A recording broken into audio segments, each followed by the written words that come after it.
네, 일단 아직까지 리플과 SEC의 소송이 100% 완벽하게 끝났다라고 보기엔 어렵습니다. 물론 SEC의 세대 교체가 이뤄지고 기조가 변화하면서 리플에 대한 항소를 철회하고 리플도 지금 교체 항소를 취하한 거는 맞지만 아직까지 완전한 법원의 판결 그리고 그 1억 2,500만 달러라고 하는 벌금을 어떤 식으로 낼지, 뭐 리플로 낼지, 달러로 낼지, 그리고 혹시라도 그 벌금을 조금 더 소폭 하향 조절할지 아직까지 그 부분에 대해서는 합의점이 도출되지 않았기 때문에 완벽하게 끝나지는 않았다. 이렇게 좀 볼 수가 있고 무엇보다도 최근에 이제 SEC가 뭐 바이낸스 소송이나 코인베이스 소송, 크라켓 소송 등등 많은 소송들을 중단시키고 소송을 취하하면서 리플도 항소를 취하했다 보니까 가격적인 상승을 좀 기대했었는데 사실 한 10% 정도밖에 못 올랐기 때문에 많은 개인 투자자 입장에서는 좀 실망감이 있을 수밖에 없는 상황이었거든요. 하지만 앞으로 이제 4월 중순에 완전한 법원 판결이 앞두고 있고 하지만 이제 4월 중순 완전한 법원 판결을 앞두고 있고 조만간 이제 규제에 대한 명확성 그리고 무엇보다도 SEC의 차기 위원장인 폴 애킨스가 최근에 이제 상원 인준 청문회 마쳤고 조만간 취임 이제 빠르면 5월 초 정도로 생각되고 있거든요. 그렇게 또 위원장까지 바뀌게 되면 규제에 대한 명확성은 사실 따놓은 당상이고 시간 문제라고 생각하고 있습니다. 그렇기 때문에 현재 리플 XRP에 대한 투자 방향성 굉장히 고무적으로 긍정적으로 볼 수 있는 상황이고 아직은 많이 트럼프의 관세 정책 때문에 좀 눌려 있다. 이렇게 결론 드릴 수 있을 것 같습니다. 네, 사실 리플 같은 경우는 이미 전 세계를 아우르는 송금 회사라든지 국경 간 결제 기업들과 파트너십을 굉장히 끈끈하게 맺고 있거든요. 최근에 이제 두바이의 금융서비스청의 완전한 승인을 받으면서 메나라고 하는 미들 이스트 앤 노스 아프리카 지역을 완전히 섭렵했다라고 해도 과언이 아니고 지금 두바이를 필두로 리플 페이먼트가 완전히 사용될 수 있게끔 라이선스를 승인받았기 때문에 이미 이 중동 지역, 아랍 지역은 섭렵을 완료했다. 이렇게 좀 볼 수가 있고 무엇보다 최근에 나이지리아 기반의 치퍼캣이라고 하는 핀테크 회사와 리플사와 또 끈끈한 파트너십을 맺으면서 아프리카 지역의 국경 간 결제도 지속적으로 활성화시키고 있습니다. 그리고 최근에 또 일본의 오픈하우스라고 하는 부동산 대물급 기업과 함께 리플 XRP의 결제를 허용하면서 이제 일본의 부동산을 리플로서 직접 결제해서 구매할 수 있는 환경이 만들어졌다. 또한 뭐 스위스의 스위스 골드라고 하는 귀금속 업체, 뭐 실물금이라든지 은이라든지 구리와 같은 그런 귀금속들을 실제로 리플로 결제해서 매수할 수 있는 그런 상황이 실제로 연출되어 있거든요. 근데 앞으로 이제 XRP를 활용한 국경 간 결제뿐만 아니라 실물 자산의 토큰화 영역에서도 리플이 꾸준하게 채택이 되면서 결제 효율성의 극대화를 가져올 것이다. 이렇게 바라보고 있습니다. 네, 현재 정말 많은 회사에서 XRP에 대한 현물 ETF 신청을 했거든요. 미국 기반의 위즈덤 트리라든지 21 시어즈, 카나리 캐피탈 등등 많은 미국 기반의 자산 운용사에서 실제로 XRP 현물 ETF를 만들고자 SEC에 신청을 하고 있습니다. 과거에는 SEC가 지속적으로 그 신청을 거절하고 반려만 했다면 지금은 이제 신청을 받아들이면서 조금 시간 끌기를 하고 있거든요. 저는 무엇보다도 이제 조만간 피델리티라든지 그리고 세계 최대 자산 운용사로 불리우는 블랙록의 신청이 좀 나와줘야지만 리플에 좀 유의미한 상승이 나올 수 있지 않을까. 그 시기적인 부분은 100%는 알 수는 없겠지만 개인적으로 올해 상반기 안쪽으로는 XRP에 대한 현물 ETF 완전한 승인까지는 아니고 이 블랙록의 신청 정도는 충분히 이루어질 수 있다고 생각합니다. 물론 블랙록이 신청을 하기 위해서는 어느 정도의 이 규제의 틀, 규제에 대한 명확성은 좀 있어줘야 되기 때문에 4월 중하순서부터 한 5월 달까지는 우리가 그 시기를 눈여겨볼 필요가 있지 않을까 생각하고 있습니다. 일단 이 부분에 대해서 설명드리기에 앞서서 리플 XRP에 대한 개념을 우리가 확실히 그 컨셉을 잡고 갈 필요는 있습니다. 일단 리플사는 하나의 회사죠. 블록체인 결제 회사로서 샌프란시스코에 본사를 두고 있고요. 그 리플사에서 2012년도에 만든 하나의 블록체인, 퍼블릭 블록체인 레이어 1이거든요. 바로 리플 원장이라고 하는 XRP 레저입니다. 그 안에서 디지털 네이티브 토큰으로서 활용되는 코인이 바로 지금 우리가 업비트나 빗썸 같은 데서 투자하고 있는 XRP, 리플 코인이거든요. 일단 이 섹터가 좀 다르다는 걸 좀 인식을 해주셨으면 좋겠고 리플사 같은 경우는 그 XRP 레저 기반의 국경 간 결제 솔루션을 하기 위해서 리플 네트워크라고 하는 하나의 네트워크를 만들었어요. 그 네트워크가 실제로 국경 간 결제에 활용되는 그 스위프트망과 직접적으로 연결될 수 있도록 ISO 20022라고 하는 그 메시징 표준의 정회원 등록 관리 그룹으로 들어가 있습니다. 그 부분이 굉장히 우리가 리플을 중장기적으로 가져가야 되는 부분이다. 이렇게 좀 정리드려서 말씀드릴 수 있을 것 같고, 무엇보다 올해 7월과 11월 연말까지 해가지고 그 ISO 2002 그 기득권 세력들이 제정한 새로운 금융 표준이 탑재되고 완전히 공존하는 시대가 열리기 때문에 무엇보다도 XRP에 대한 효용성, 유틸리티 자체가 엄청나게 커질 것이다. 이렇게 좀 바라보고 있습니다. 일단 XRP를 좀 장기적으로 가져가기 위해서는 반드시 분별력 있는 눈이 좀 필요하다고 생각이 들거든요.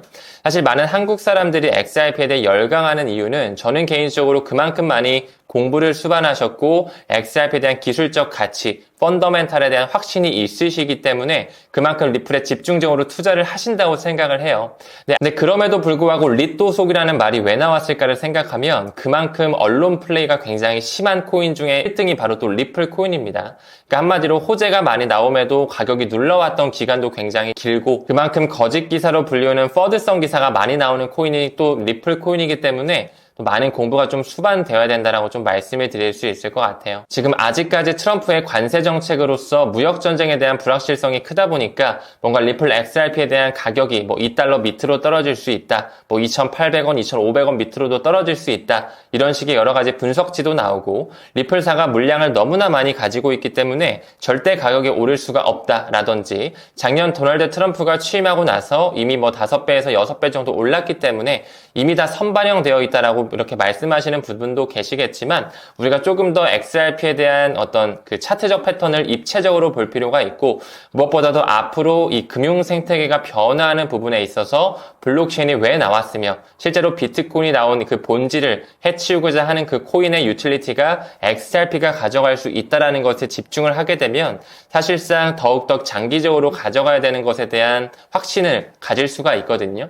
그렇기 때문에 뭐 투자 시 굉장히 중요하게 바라봐야 되는 것은 무엇보다도 리플에 대한 개념 공부와 어떤 식으로 그 결제 메커니즘이 일어나면서 XRP가 브릿지 통화로 활용이 되는지 지금 현재 스테이블 코인 시대가 점점 준비되어지고 있고 결론적으로 CBDC 세상이 올 텐데 그때 리플의 역할은 어떻게 이루어질지 이런 쪽에 좀 포커스를 맞추시면서 좀 중장기적 투자 이어가시길 권장드리고 싶습니다.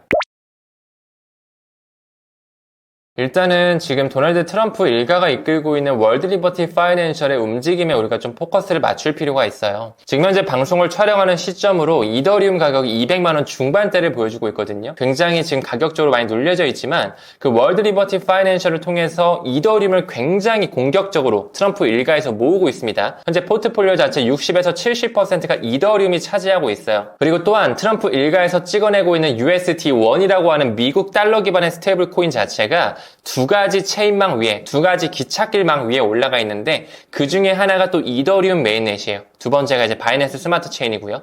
그만큼 이미 스테이블 코인에 대해서는 이더리움에 대한 플랫폼 자체가 굉장히 많이 채택이 돼서 점유율 60%를 이루고 있다는 거 너무나 중요하고 특히나 또한 블랙록이 이끌고 있는 비들 펀드를 통해서 최근에 이더리움을 또 굉장히 적극적으로 매수하고 있고 시크릿타이즈라고 하는 플랫폼을 통해서 지금 RWA 섹터를 계속적으로 키우고 있거든요. 그렇기 때문에 지금 현재 이더리움이 굉장히 많이 저평가되어 있고 퍼드성 뉴스, 일부러 이더리움을 누르고 있는 듯한 솔라나에 밀리고 있는 듯한 그런 뉴스거리가 많이 나오지만 절대 속지 마시고 우리가 더더욱 펀더멘탈에 집중하셔서 이더리움도 충분히 우리가 매력적인 자산 클래스다 꼭 인지해 주셨으면 좋겠어요. 그리고 RLUSD 같은 경우도 지금 현재 두 가지 기찻길 위에 올라가져 있거든요. 첫 번째가 당연히 리플사에서 찍어낸 거기 때문에 리플 원장, XRP 레저이고 두 번째가 바로 이 이더리움입니다. 그들도 이미 이더리움을 선택을 했기 때문에 더더욱 확장성을 가져갈 것이다. 그리고 무엇보다 앞으로 지니어스 액트 법안이라든지 스테이블 액트 법안이 통과가 되게 됐을 때 이제 테더에 대한 점유율이 점점 낮아질 거예요. 왜냐하면 그들은 지급 준비율 자체가 달러, 미 국채가 아니라 약간 30% 정도의 포션을 귀금속이라든지 비트코인이라든지 중국 기반의 회사채를 많이 가지고 있기 때문에 이 법안 자체와 결이 좀 다르거든요. 그에 반해서 USDC라든지 리플사에서 찍어내는 RLUSD USD, 트럼프 일가가 만들어낸 USD1 코인 같은 경우는 더더욱 이런 법안과 함께 발맞춰가면서 시장 점유율이 커질 수 있다는 거. 앞으로 이 USDC나 RLUSD나 USD1 같은 코인 어떤 기찻길 망 위에서 올라가져 있는지 이 부분에 포커스를 맞추는 게 굉장히 중요하다 말씀드릴 수 있을 것 같습니다. 네, 사실 이더리움 같은 경우 지금 정말 가격이 많이 내려와 있어서 옛날에는 리또 속이라는 말이 나왔거든요. 리플의 또 속냐라는 약칭이 있었는데 지금은 이제 리에서 이로 바뀌었습니다. 이더리움의 또 속냐라고 하는 이더리움은 상장 폐지되는 거 아니냐, 혹은 이더리움이 솔라나한테 밀리는 거 아니냐, 이더리움 스테이블 코인 아니냐, 이런 얘기까지 나올 정도로 굉장히 많이 내러티브가 깨지고 있는 것도 사실이거든요. 하지만 이더리움 같은 경우 계속적으로 팩트라 업그레이드를 앞두고 있고 지금 R&D를 꾸준히 해나가고 있고 사용자 친화적인 면에서 점점 탁월성을 가져가고 있다. 무엇보다도 블랙록이 선택한 비들 펀드에 이더리움의 레이어 2가 그만큼 많이 들어와 있다는 것은 이더리움 스마트 컨트랙을 그만큼 많이 채택했다는 거거든요.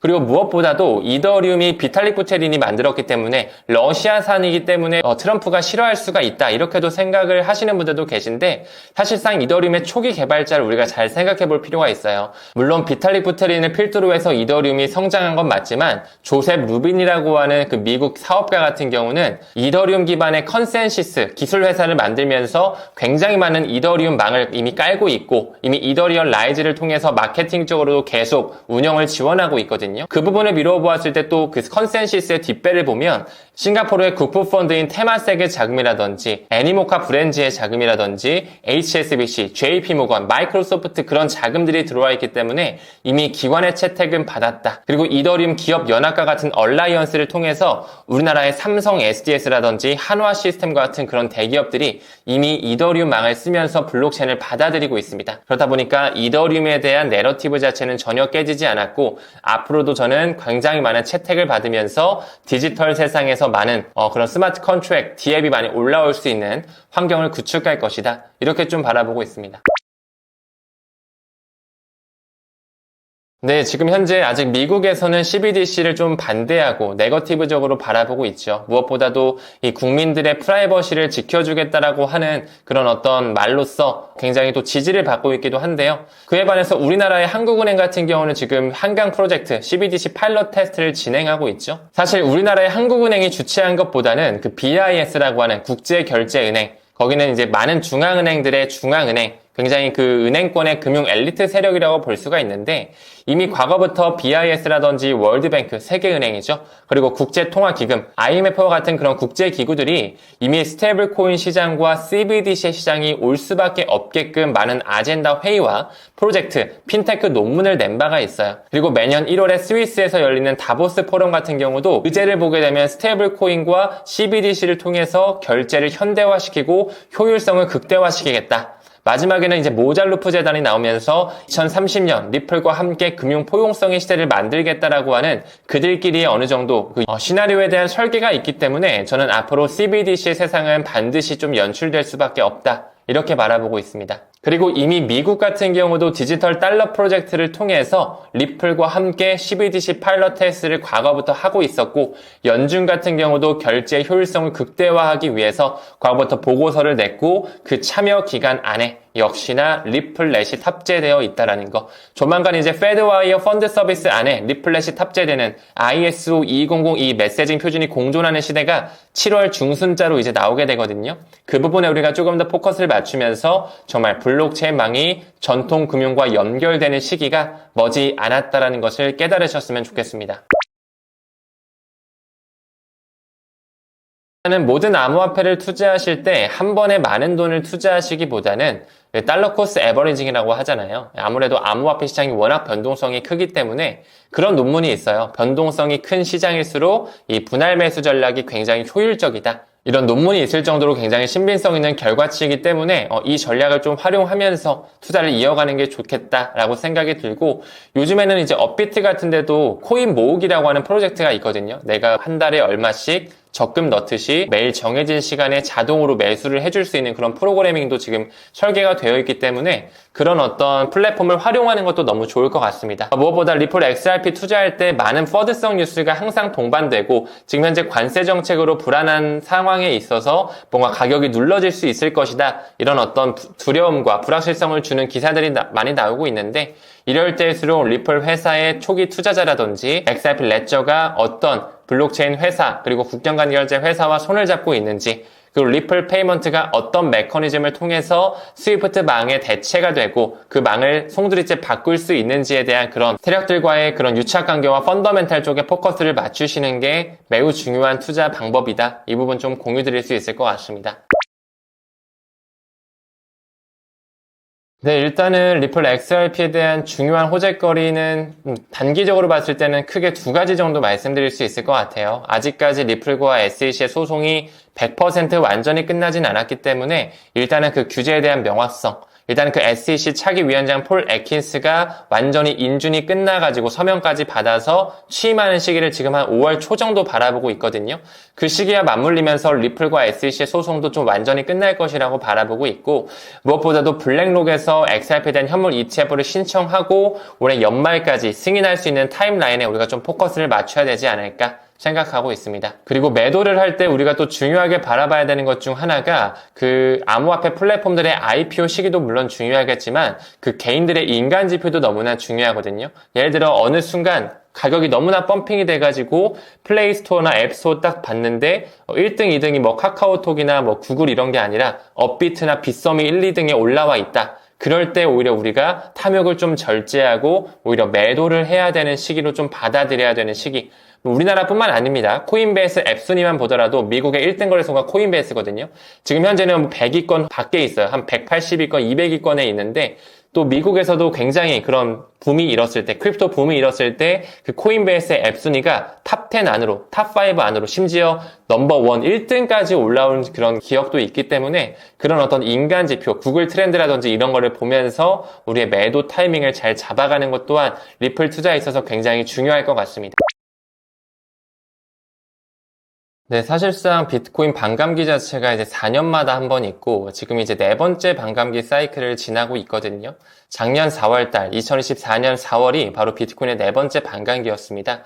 그 반감기 사이클이 정말 또 드라마틱하게도 미국의 대통령 선거의 시기와 맞물리고 금리 사이클이죠. 이 양적 완화냐 양적 긴축이냐 그 연준이 돈을 푸는 주기와도 연관성을 갖고 있고, 무엇보다도 반도체 사이클과 비슷한 그 비즈니스 사이클과도 연관성을 갖고 있다 보니까 그들이 양털깎이한 이후에 부의 바구니를 확장시키는 그 시기랑 비트코인의 반감기 시기랑 딱 연관성을 가져가는 흐름을 보여주고 있습니다. 무엇보다도 지금까지 역사적 패턴을 봤을 때 반감기가 있던 해 다음 해의 1분기는 역사적으로 좋았는데 이번에는 그 트럼프의 관세 정책으로서 굉장히 힘든 1분기를 보여줬었거든요.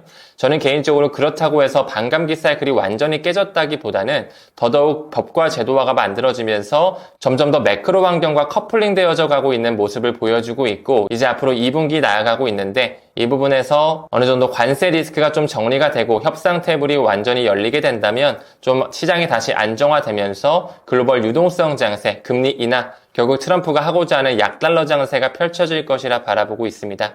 그렇기 때문에 반감기 사이클이 온전하게 지금 똑같이 가고 있다라고 하기에는 거리가 멀지만 무엇보다도 주식시장과 함께 커플링 되면서 지금 현재 실물 금액 사상 최대치를 찍어줬기 때문에 이제 비트코인이 머지않아서 그 흐름을 따라갈 것이고, 그에 따라서 순환매 사이클이 있기 때문에 이더리움을 필두로 한 알트코인 사이클도 반드시 올해 안에 돌아야 할 것이다. 이렇게 좀 바라보고 있습니다. 네, 일단은 현물 ETF가 뚫리게 되면 현재는 일단 비트코인이랑 이더리움 같은 경우는 작년을 기준으로 현물 ETF가 완전히 승인이 돼서 많은 기관의 자금이 들어오고 있잖아요. 그런 것처럼 이제 앞으로 뭐 솔라나라든지 리플 XRP라든지 디지털 은이라고 불리는 라이트코인, 이런 어떤 메이저 글로벌 코인들의 ETF가 이제 준비가 되고 있는데 그만큼 이제 암호화폐 쪽에 기관의 자금, 그런 전통금융 트레드파이에 대한 자금이 들어올 수 있는 활로가 뚫린다. 그 때문에 굉장히 긍정적으로 볼 수가 있는 것이죠.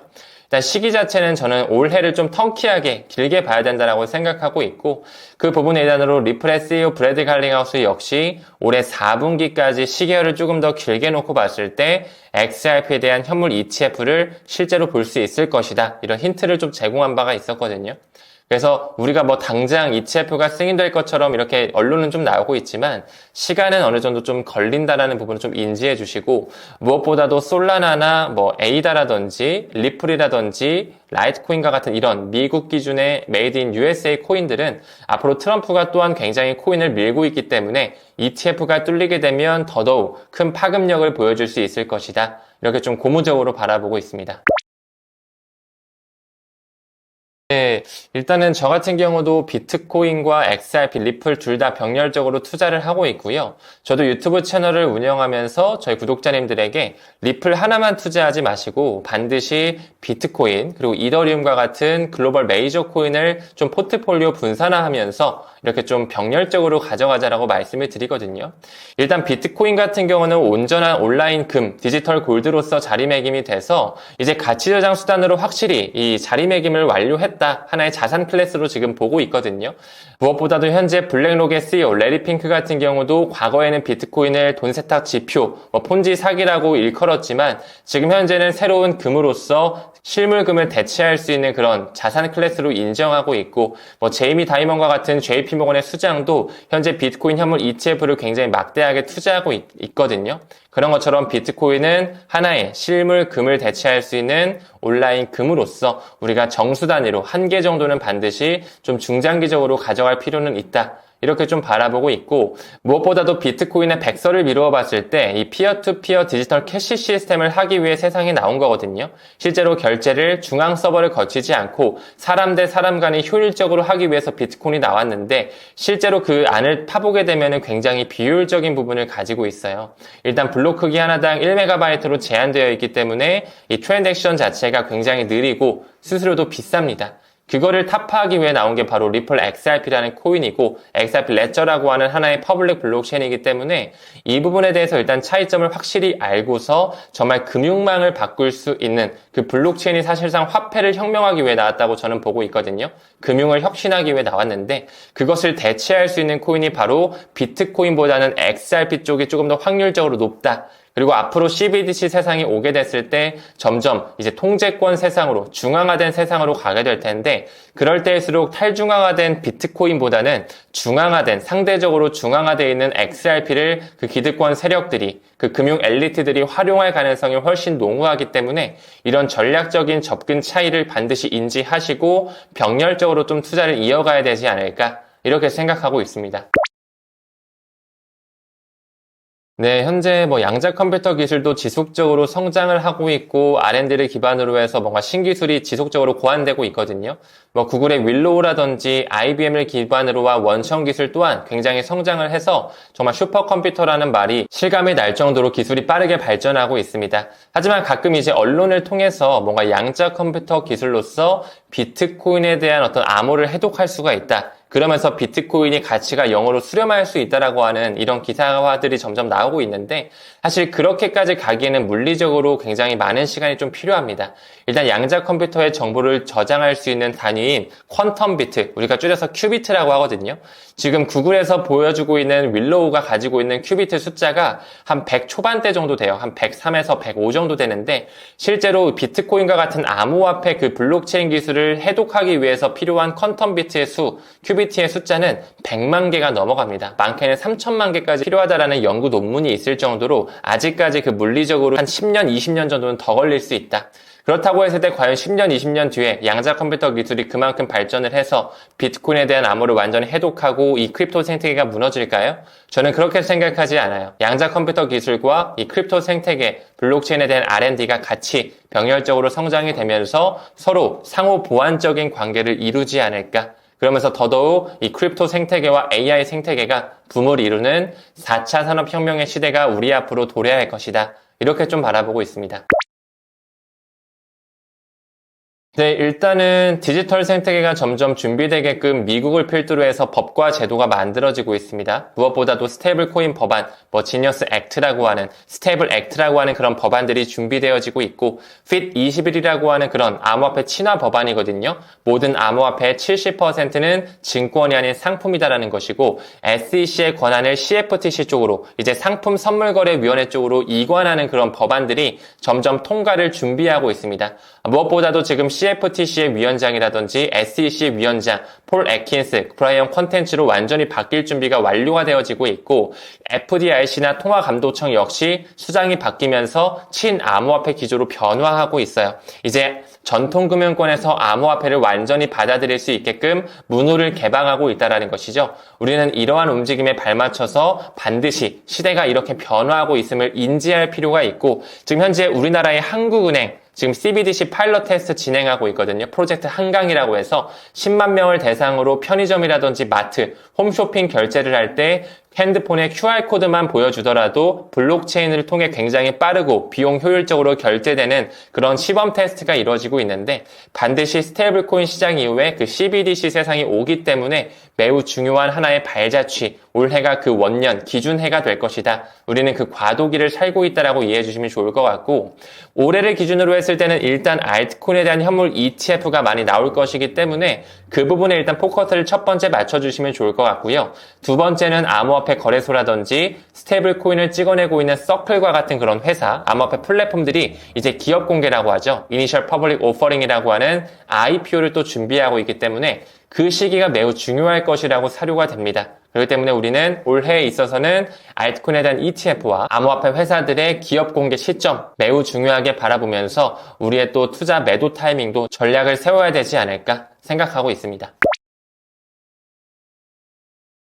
네, 사실 아직까지도 도널드 트럼프를 필두로 한 관세 정책, 이제는 무역 전쟁이라는 워딩까지 나오면서 코인 시장뿐만 아니라 미국 증시 또한 굉장히 지지부진한 흐름을 보여주고 있거든요. 하지만 이는 그 기득권 세력들, 특히나 도널드 트럼프와 스콧 베센트라고 하는 재무부 장관의 그 의도가 굉장히 지금 잘 묻어나게끔 시나리오가 연출되고 있습니다. 무엇보다 지금 현재 관세 정책으로서 경기 침체 우려 이슈가 나오고 있잖아요. 그러면서 스태그플레이션이라는 말이 나올 정도로 굉장히 지금 시장이 어려운 건 사실이고 그러다 보니까 이제 안전자산 쪽으로 돈이 몰릴 수밖에 없겠죠. 최근에 금이 사상 최고치를 찍었습니다. 금 1온스당 3,100달러가 넘어가면서 굉장히 안전자산 쪽에 수요가 몰리고 있다. 그렇다 보니까 금뿐만 아니라 미국 채권 쪽으로도 수요가 몰리면서 채권 가격이 상승하게 되고 그와 반비례하는 채권 금리는 또 낮아지고 있습니다. 지금 현재 도널드 트럼프가 미 국채 10년물 수익률을 낮추기 위해 노력하고 있거든요. 그러면서 이제 중장기적인 금리를 낮추고 약달러를 가지고 오면서 점점 글로벌 유동성 장세가 준비되어지고 있는 그 시점이거든요. 그렇기 때문에 그들이 지금 하고자 하는 전략 자체가 미국채 10년물 수익률을 낮추고 약달러를 대비하는 과정에 있다. 그러면서 다시 마가라고 하는 Make America Great Again을 실현하기 위해서 지금 제조업을 활성화하고 일자리를 창출하는 과정에 놓여 있는 거죠. 그렇기 때문에 지금 현재는 매우 경기 침체가 우려되는 심각한 상황은 맞지만 오히려 매수하기에는 굉장히 적기이다. 그러면서 비트코인이 다시 한번 금 가격을 따라가는 듯한 그 추종치에 대한 상관계수, 비트코인이 다시 한번 전고점을 넘어가면서 그에 따라서 이제 반감기 사이클이 오는 알트 시즌의 순환매 장세가 저는 반드시 뒤따라올 것이라고 바라보고 있습니다.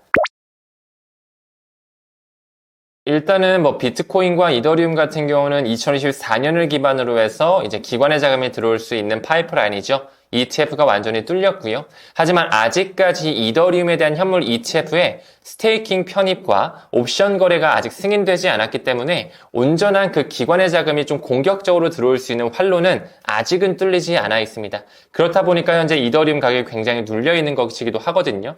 근데 무엇보다도 이제 이더리움까지 승인이 됐으니 솔라나라든지 리플 XRP라든지 라이트코인과 같은 이런 미국 기반의 글로벌 메이저 코인이 또 알트코인 시즌을 준비하고 있거든요. 있거든요. 무엇보다도 ETF에 대한 활로가 뚫리게 되면 더더욱 기관의 자금이 물밀듯이 들어올 수가 있다. 왜냐하면 비트코인, 이더리움도 너무나 중요한 역할을 하지만 그런 메이저 알트코인들도 디지털 생태계를 구축함에 있어서 너무나 중요한 유틸리티를 담당하기 때문에 매우 중요한 시점이라고 바라보고 있습니다. 그렇다고 해서 반드시 ETF가 승인돼서 바로바로 가격이 오르냐? 그것보다는 일단은 우리가 상반기에는 블랙록의 움직임에 조금 포커스를 맞출 필요가 있을 것 같아요. 아직 솔라나나 리플 XRP 같은 경우도 많은 자산 운용사에서 ETF 신청은 했지만 아직 1.5경 원 정도를 운용하고 있는 자산 운용사죠. 블랙록에서는 아직 신청을 안 했거든요. 특히나 리플 XRP 같은 경우는 아직까지 그 소송이 완벽하게는 끝나지 않았기 때문에 블랙록이 아직까지 그 시기를 재고 있는 것으로 보고 있어요. 그렇기 때문에 빠르면 올해 상반기 안쪽으로는 블랙록이 좀 리플에 대한 현물 ETF를 신청하면서 솔라나라든지 라이트코인이라든지 에이다와 같은 이런 미국 기반의 코인들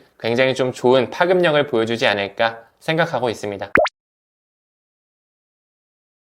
네, 일단 많은 분들께서 사실 본인이 코린이다 라고 해주시는 분들이 정말 많을 정도로 사실 이제 막 암호화폐 시장이 점점 커지고 있고 미국에서도 이제 한국에서도 점점 법인 계좌 허용이 가닥 잡히고 있잖아요. 그리고 또 한국은행에서도 CBDC 파일럿 프로젝트도 진행 중에 있는데 그러다 보니까 사실 모든 사람이 코린일 수밖에 없습니다. 사실 저 또한 전문가는 절대 아니고 공부하는 과정에 있거든요. 근데 사실 많은 투자자분들이 서적을 보시는 분들도 물론 있으시겠지만 이 유튜브를 통해서도 많이 투자를 하고 계세요. 유튜브를 통해서 공부를 하셔서 이 유튜버가 이야기하는 어떤 코인 투자 방법을 따라가기도 하고 이 종목을 추천받아서 투자를 하기도 하시고 또 단타 매매 거래를 하시는 분들도 있는데 굉장히 위험성이 많이 노출되어 있다는 걸 꼭 인지해 주셨으면 좋겠어요. 특히나 많은 유튜브에서 이제 하단에 전화번호죠. 연락처 남겨가지고 이쪽으로 3번, 5번, 7번 이렇게 문자 남기면 우리가 연락을 해서 좋은 종목을 찝어주겠다. 카피 트레이딩이라고 해가지고 단타를 쳐가지고 우리가 원금을 보장하는 월에 10%는 무조건 수익을 만들게 해주겠다. 이런 식의 내용으로 어떤 좀 코린이들을 좀 유혹하는 듯한 유튜버들도 정말 많기 때문에 이 부분은 꼭 주의하셨으면 좋겠다라고 좀 말씀드리고 싶고 무엇보다도 이 암호화폐 판 자체는 이미 기득권 세력들, 월가가 이미 그 탐욕으로서 완전히 꽉 찌고 있는 시장이기 때문에 돈을 벌기는 굉장히 확률적으로 어렵습니다.